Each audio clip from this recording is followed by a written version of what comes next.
bar shi ba. Sayyida Fadima kaunar ku ce garkuwa, ya Batula Tsareni abinda ba naku ba.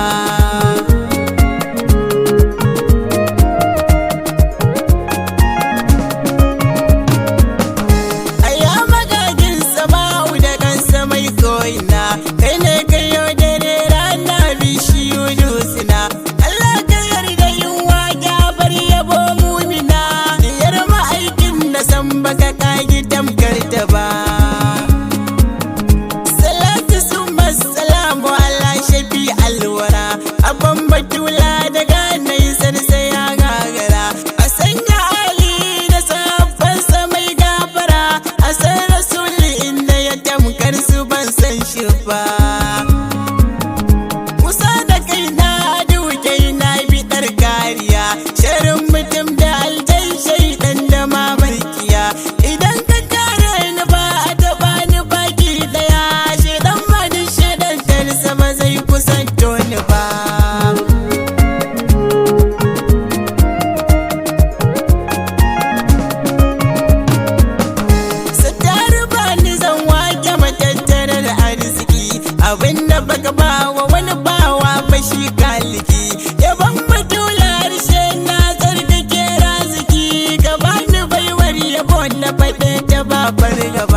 ke aya abida. Assalamu alaiki ya adala, nana lale lale da ke kamila. Kaunar ki umma take tabbatar da ni, ta ciyar da ni har ma ta shayar da ni. Girman ki bai irin kalar nasu ba, da babu ku Allah ba zai yi mu ba. Mutukar da ke ba za na tozar da ba, babu gatan da ba ku yi wa mai san ku ba. Na ga Musa bai da kowa tuni, in ban da ke gatan dukan zamani. Doko nake ki kira ni in gaida ke, a Madina dan matsayin mahaifi kake. Na umbi wa abi a yantar da su, har malamai da muke da koyi da su. Malam Naziraru na tsaya masa, a nan wajen zan tsaya. Musan ki ne daga Yahaya, ni ba zan bar ki ba, ba zan bar ki ba, ni ba zan bar ki ba, ba zan bar ki ba, sai da ba zan bar ki ba, zan bar ki ba, Musa ba zai bar ki ba.